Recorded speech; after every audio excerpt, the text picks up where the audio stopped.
On our newscast tonight, South Korea's defense ministry begins taking a look at its air defense after finding out that one of the two drones recently found crashed in the country took nearly 200 photos of the presidential office. The North Korean regime is unpredictable, but if past events are any indication, the regime may conduct a fourth nuclear test this month. And a powerful magnitude 7.8 aftershock strikes off northern Chile one day after the 8.2 magnitude quake killed 6 and damaged thousands of homes. These stories and more coming up on Early Edition at 6.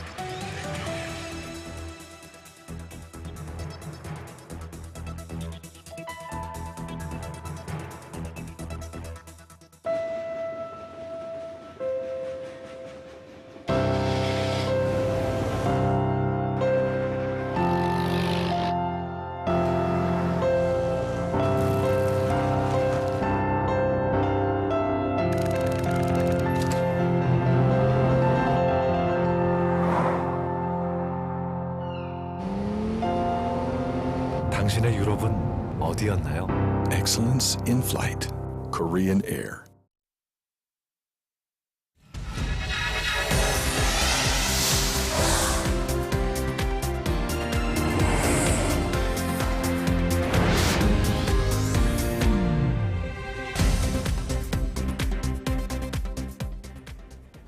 It is 6 a.m. in Santiago, Chile, 11 in Berlin, and 6 on a Thursday evening here in Seoul. Welcome to Early Edition at 6. I'm Moon Konyo. I'm Daniel Chad. Thank you for joining us. Just yesterday some of us were kind of laughing at how blue and outdated the UAV is, but I guess most of us, we are not laughing anymore here in South Korea. Right, it has emerged that one of the two unmanned aerial vehicles recently discovered on South Korean soil took nearly 200 photos of the presidential office from above. The drones, believed to be from North Korea, of course, have Seoul rethinking its air defense strategies. Our Kim Hyun-bin starts us off. South Korea's defense ministry says one of the two unmanned area vehicles recently found crashed in the country had taken dozens of pictures of the presidential office of Cheongwade. The ministry believes the drone, which was found north of Seoul in the city of Paju late last month, malfunctioned and crashed as it was headed back to North Korea. They added that the aircraft had flown at one point over the presidential office for 20 seconds, and a Japanese-made Nikon camera attached to it took around 190 pictures. The resolution of the pictures was low, but the plane had a wireless transmitter embedded into it. That raised speculation that Pyongyang could have received the photos in real time, but the ministry said Thursday that's impossible considering the rudimentary technology and low frequency of the equipment. The South's National Security Council Standing Committee held an emergency meeting on Wednesday to discuss the recent discoveries and to come up with plans to prevent UAVs from infiltrating the nation's air defense network. A second UAV was found on Monday on the Baekneung-do Island, 1 hour after hundreds of artillery rounds were exchanged between the two Koreas. According to unnamed government sources, the drone found this week was launched from an airport in Hwanghae-namdo, North Korea. South Korea's defense ministry says it had detected the drone on radar and tried to shoot it down, but it crashed on the island after running out of fuel. The two drones recently found are capable of loading up to 1 kilogram of explosives or chemical weapons. Kim Hyun-bin, Arirang News. Now, at a time of strained relations between Korea and Japan over historical and territorial issues, U.S. President Barack Obama is going to swing by both countries later this month. As our Choi Yu-sun reports, the most likely date for Obama to make a stop in Seoul at this point seems to be April 25th. U.S. President Barack Obama is expected to visit Korea for 2 days from April 25th to the 26th. During his fourth visit to Seoul as U.S. President, Obama will reaffirm the Seoul-Washington alliance and assess the implementation of the 2-year-old Korea-U.S. Free Trade Agreement with President Park Geun-hye. Amid Pyongyang's recent firing of missiles and its threat of a new form of nuclear test, North Korea-related security issues will likely dominate talks between the two leaders. Ahead of President Obama's trip, top nuclear envoys from South Korea, the U.S., and Japan will meet in Washington next week. The meeting is a follow-up to President Park's summit with her U.S. and Japanese counterparts on the sidelines of last week's nuclear security summit in The Hague.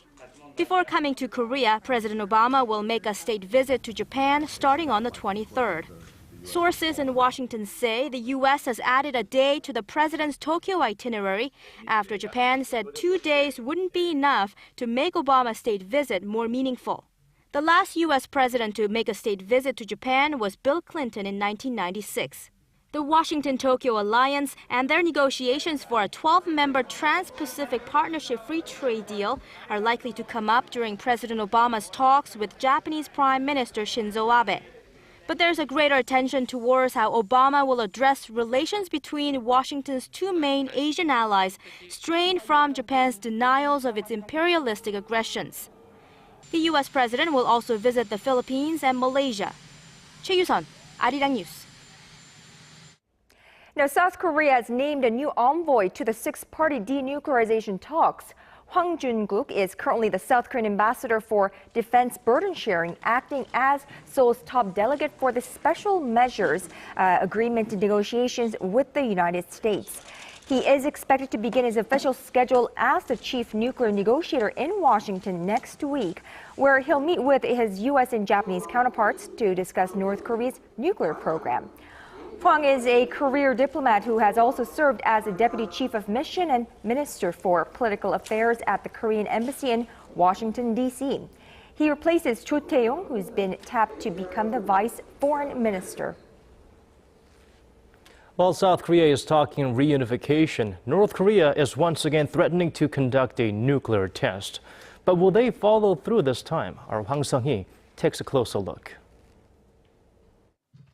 Just days after President Park Geun-hye laid out her plans for bringing the two Koreas together, the North launched verbal attacks and escalated military tensions on the Korean peninsula. Among the rhetorical rage was a nuclear threat, raising the question of whether a fourth nuclear test could be in the making. We're in the middle of a cycle that may or may not turn into the standard escalation of threats. Small rocket launches, we're sort of there. Does it continue on to a nuclear test? I don't think it's clear they're going to test, but we could be on the way. In the past, North Korea has shown a similar cycle of events leading up to its nuclear tests, beginning with a long-range rocket launch, a UN Security Council resolution, warnings of a nuclear test, and then the actual test. If history does in fact repeat itself, the North would conduct its fourth nuclear test sometime this month. Plus, North Korea has a lineup of events in April, like Kim Il-sung's birthday on the 15th, which is usually an occasion for the communist regime to shore up internal solidarity.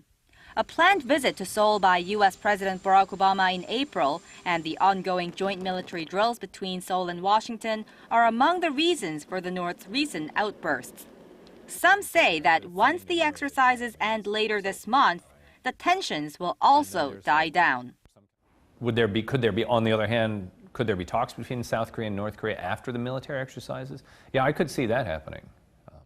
Despite the differing analyses of satellite images of North Korea's nuclear test sites, most experts agree that for the communist regime, it's merely a matter of choice, not capability, when it comes to conducting another nuclear test. Hwang Sung-hee, Arirang News. Well, another milestone for Korean Americans as well as Koreans. The governor of the U.S. state of Virginia has put his signature on a landmark bill that will change the way students in that state learn about the body of water that separates the Korean peninsula and Japan. And it is no overnight feat. It is a product of a very long process, which represents the combination of a long campaign launched by a Korean American group, a very dedicated group, which now hopes it will spread to other states as well. Our Connie Kim has the details. From here on out, when students in the U.S. state of Virginia learn about the body of water that separates Korea and Japan, they'll learn to call it by two names, the EC and Sea of Japan. The Voice of Korean Americans says Virginia Governor Terry McAuliffe has signed into law a landmark bill on the EC name. McAuliffe's approval was long anticipated as he was believed to be against the bill, at least initially. The law that takes effect on July 1st requires all textbooks in the state Virginia to identify the body of water by its Korean name, the EC, and its Japanese name, the Sea of Japan. The Japanese government had put in massive lobbying efforts to block the EC bill from getting approval. The campaign started with the voice of Korean Americans. It says the name Sea of Japan is a cruel reminder of Japan's imperialist past, as the name was registered when the Korean peninsula was under Japanese colonial rule. Virginia is the first U.S. state to pass such a bill, and it'll likely have implications on other states in the U.S. 7 states currently use the same textbook as Virginia. Connie Kim, Arirang News. We shift gear to another story, this time a shooting rampage in the United States. A soldier who was being evaluated for post-traumatic stress disorder opened fire at U.S. Army's Fort Hood base in Texas on Wednesday, killing 3 and wounding 16 before turning the gun on himself. The shooting set off a huge police response and shut down the sprawling Army base. This is the same facility where a deadly rampage by an officer resulted in 13 deaths way back in 2009. No motive has been identified yet, but the soldier, identified as Ivan Lopez, was being treated for mental health issues. U.S. President Barack Obama has promised to get to the bottom of what happened. And just one day after being hit by a strong magnitude 8.2 earthquake, Chile was rocked by a strong aftershock measuring 7.8 on the Richter scale. No additional damage was reported, but it has people in the South American nation wondering how much more they can take. Our Shin Se-min has more. A powerful magnitude 7.8 aftershock shook the coast of Chile Wednesday evening, one day after an 8.2 magnitude quake in the same area killed 6 and damaged thousands of homes. The aftershock was centered about 40 kilometers southwest of the mining port city Iquique, 10 kilometers beneath the ocean floor. A tsunami warning was initially issued for Chile and Peru, but has since been lifted. This was the strongest of some 140 aftershocks that followed Tuesday's quake, but so far there have been no reports of any significant damage. Experts credit the preparedness of the Chilean government and its people for the low death toll. Chile isn't the only nation feeling the effects. Panama recorded a magnitude 5.8 quake near the Costa Rican border Wednesday. Although no damage was reported, some schools and hospitals were evacuated as a precaution. And as far as Japan, small tsunami waves washed up on the northern part of the island nation Thursday morning, the remnants from the magnitude 8.2 earthquake in Chile a day earlier. And as for the damage in Chile, it's still too early to determine how high the total will go, but early estimates are at around $30 billion. Shin Se-min, Arirang News. We apologize. We're all destroyed. Digging deeper, getting to the bottom of stories that impact your life, talking with you on air and online, connecting you with experts on the world's most pressing issues. News and current affairs at its best, with Moon Gon-young and Daniel Che on Early Edition at 6. Proposal for talks on holding regular reunions for families separated by the Korean War. Their reason. Now, if you're a Korean living overseas or a foreigner living overseas, shopping on Korean online malls wasn't too easy, but that's just about to change. Financial authorities say they are revising a bill that requires customers to go through an online verification process when buying items worth more than 300,000 won, or about $280 through online shopping malls. Well, the new measure expected to be implemented before June this year will no longer require e-commerce companies from running the software, although they can choose to continue doing so if they want. Authorities say the measure is aimed at diversifying certification procedures and allowing companies to come up with their own security measures. Korea's finance minister has one eye firmly fixed on the economic slowdown in China, and he is telling policymakers to do the same to make sure that any aftershocks from China do not damage the Korean economy. Arirang News' Hwang Ji-hye has this report. During a meeting with fellow policymakers on Thursday, Korean Finance Minister Hyun Oh-seok expressed concerns of possible risks stemming from the slowing Chinese economy. Hyun said the government will closely monitor China's economic conditions to minimize possible effects from the slowdown, which could bleed into global financial markets. Citing the Chinese government's drive to boost domestic demand, the nation's top economic policymaker emphasized a shift in export strategy. Korea's main export items to China should change from parts to consumer goods. And in the long term, the Korean economy should be able to deal with the slowing Chinese economy by seeking economic reforms. In a separate issue discussed at the meeting, the Korean government laid out plans to become the world's 5th power nation in terms of overseas construction by 2017. Korea currently ranks 6th in the field, and construction contracts secured by Korean companies are expected to top $70 billion this year. Turning the nation's overseas construction into a higher value-added business is one of the key tasks in the government's 3-year economic innovation plan. To foster the construction sector, Hyun pledged financial support for small and medium-sized companies and also promised to build a foundation for research and development catered toward overseas construction businesses. Hwang Ji-hye, Arirang News. We've been bringing you very positive news about Korea's exports, and Korea's growth in exports is, of course, expected to rise, but at a slightly slower rate in the second quarter of this year due to external risks. That's the Korea Trade Investment Promotion Agency's assessment after taking into account the results of a survey last month on buyers and employees from trading posts around the world. KOTRA says the leading index on exports was 51.9 in the second quarter, which is 0.8 percentage point dip from the previous quarter. An index of over 50 means that more people are expecting a rise in exports than a drop. By region, the index was over 50 in North America, Europe, and China, but below 50 in Japan and the Commonwealth of Independent States. Exports in semiconductor chips and textiles are expected to take the hardest hits.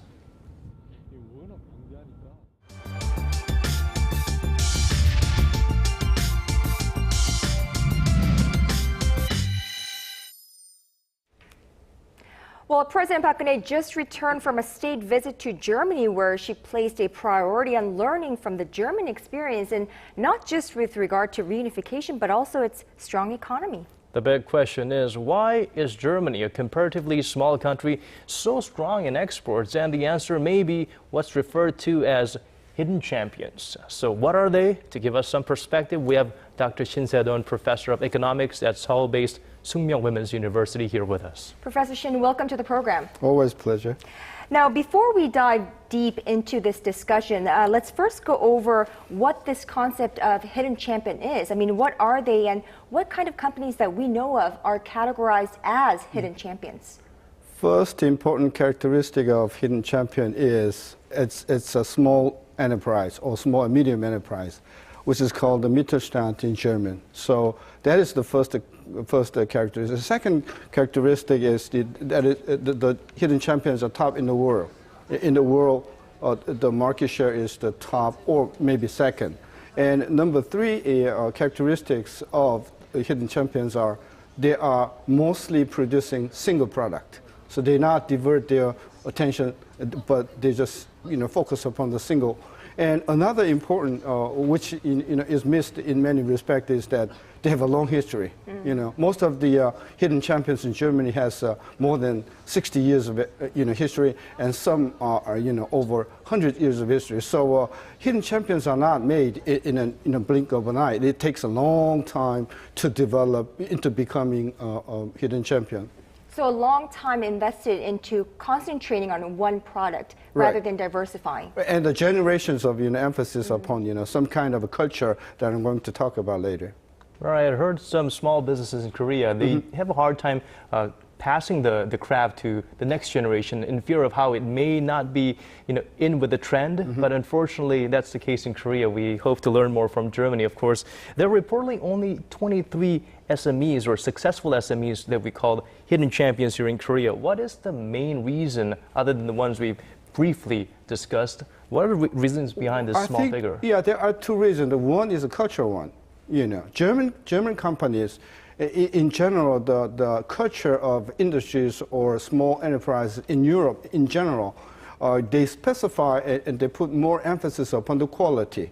But here in Korea, we emphasize the quantity rather than quality. Speed, right? Diversification, so of course. Quality is one thing that we have to change to become a hidden champion. Second is, Korean companies are always, mindful about the volume of sales, but they don't care really about the sales. They only care about the performance. So the focus, is being driven to quality and performance. That is the second important aspect of culture. And number three important, aspect about the culture of the hidden champion is the customer relationship. Okay, they don't care about, how much volumes of sales or profits. They only to care about the satisfaction of the customer. So that is a cultural aspect. And second important, the handicaps of Korean small and medium enterprises, they lack of evidently, the resources of information about the global market, information of the high tech available around, and also the lack of resources in research and development, and also more important than that is the lack of the labor forces. The labor forces with the very high talented, high caliber potential, the driver of the hidden champion. So that kind of, handicaps in resources and immature the culture, aspect. I think that the reasons why, you could find very little, hidden champions in Korea. Right, perhaps a lack of, I suppose, specialists in one area. Now, surveys show that there are roughly around 2,700 of these hidden champions, quote unquote, in the world, and nearly half of them are Germans. Now, what is the secret behind their success? Of course, they have big firms that are successful, and both big and small. Right. I heard that, the Chancellor of Germany asked President Park about the chevels.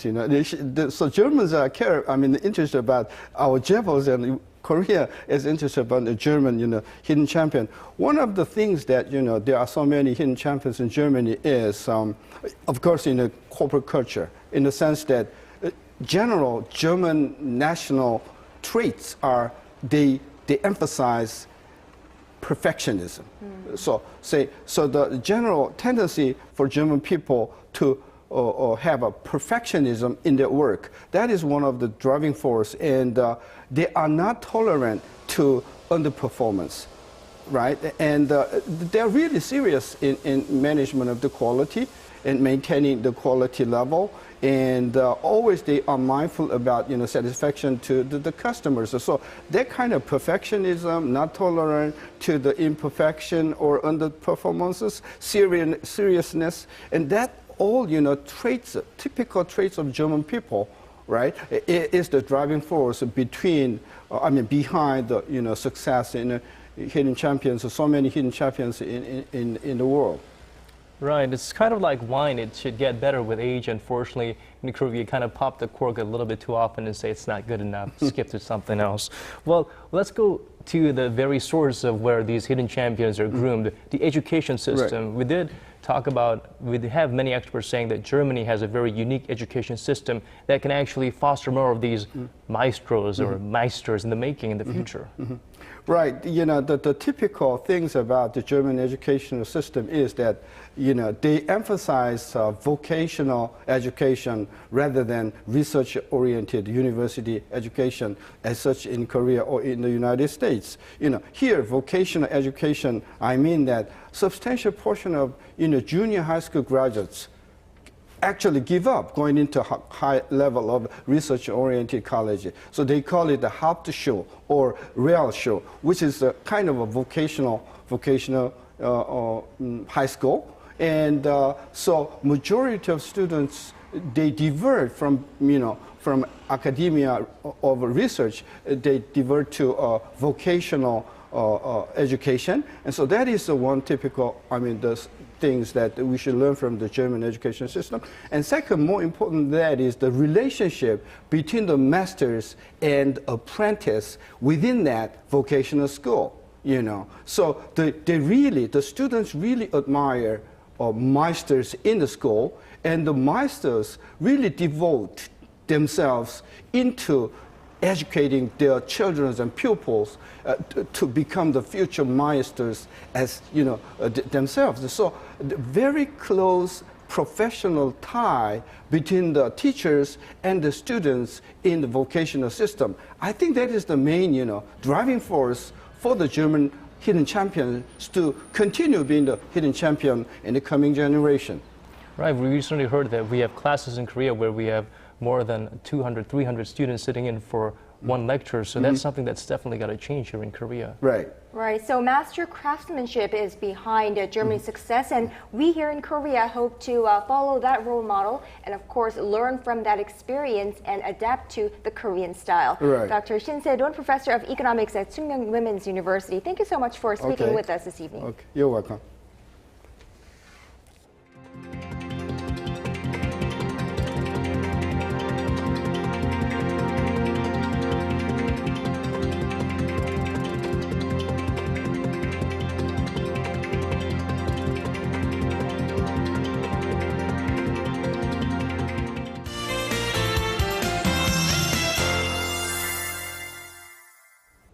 You know, Daniel, I was hoping that the weather would cooperate for the opening of the Yeouido Cherry Blossoms Festival today, but unfortunately it didn't. And so let's go over to Michelle Park for more details. Michelle, what can we expect? Good evening, and even in this chilly and rainy weather, lots of people headed out to the festival today. Now, for those of you planning to visit in the coming days, make sure to check out the traffic control sections ahead of time. Now, these are the places where the roads are closed for the festival. Now, as you can see, most of them are on the back side of the National Assembly building, which is up to the interchange of Yeouido downstream. Now, you'll also want to check out the weather conditions as well. Now, tomorrow we are expecting a mostly sunny day. However, temperatures will drop after the rain, now putting the highs into the teens, which will rise back up again next week. Now, going over to our readings. Seoul will top out at 3 in the morning and gets up to 13 in the afternoon. Meanwhile, the southern cities such as Daegu and Busan will get up to 15 and 14. Now moving over to other regions, Jeju Island can expect it up to 12 degrees, while Bangkok tops out at 5. Well, that's all for now. I'm Michelle Park, and have a wonderful evening. Thanks for that, Michelle. And that brings us to the end of our newscast. Thank you for watching. And for our viewers in Korea, have a wonderful rest of the evening. And a great start of the day to those of you in other parts of the world. This is Daniel Che. And I'm Moon Gun-young. We hope to see you right back here, same time tomorrow. Bye-bye.